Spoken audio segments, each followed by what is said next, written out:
రజనీకాంత్ వంటి super star image ను ఉపయోగిస్తూనే శ్రామిక వర్గాల భూమి హక్కులు, వలస జీవుల వ్యతలు, జాతి అణచివేత గురించి గ్లోబల్ స్థాయిలో చర్చ లేవనెత్తారు.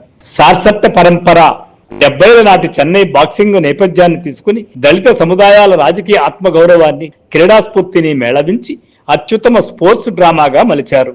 నక్షత్రం వగర్గెరదు ప్రేమను కూడా జాతి, లింగ, క్వియర్ రాజకీయాల కోణంలో చూపిస్తూ లవ్ స్టోరీకి కొత్త నిర్వచనాన్ని, భాషను ఇచ్చారు. తంగలాన్ తాజాగా ఆదివాసీ సముదాయాల చరిత్ర, వారిపై జరిగిన దోపిడీ, మిస్టిక్ రియలిజం తో కలిపి ఒక కొత్త ప్రయోగానికి శ్రీకారం చుట్టారు. వీటన్నిటినీ కలిసి ఉంచి ఒకే ఒక సూత్రం డాక్టర్ బిఆర్ అంబేద్కర్ ఆలోచన విధానం. భారతీయ కుల వ్యవస్థను పారంజెత్తి ఎలా చూశారు? భారతీయ సినిమాల్లో దళితులు కనిపిస్తే వారిని జాలిగా చూసే అగ్రవర్ణపు చూపు దశాబ్దాలుగా ఉంది. రంజిత్ ఆ చూపును పూర్తిగా మార్చేశారు. బాధితులు కాదు, పోరాట యోధులు. ఆయన సినిమాల్లో పాత్రలు తలవంచుకొని ఉండవు. అవి తలెత్తుకొని స్టైలిష్ గా అధికారంతో తమ హక్కుల కోసం పోరాడతాయి. ప్రతీకల భాష. కాలా సినిమాలో బుద్ధుడు, అంబేద్కర్, పూలే, పెరియార్ ఫోటోలు సెట్లో సహజంగా భాగమైన నాయకత్వం అంటే ఏమిటనే ప్రశ్నకు సమాధానమిస్తాయి.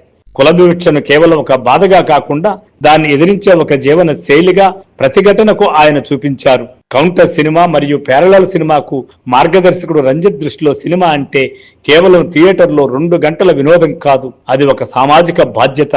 నీలం ప్రొడక్షన్స్ పేరుతో సేతుమ్మాన్, రైటర్, బ్లూ స్టార్, జే బేబీ వంటి చిత్రాల ద్వారా కుల వర్గ వివక్షలను, ఆహార రాజకీయాలను, క్రీడల్లో ఆధిపత్యాన్ని ప్రశ్నించే కొత్త తరం దర్శకులను ఆయన ప్రోత్సహిస్తున్నారు.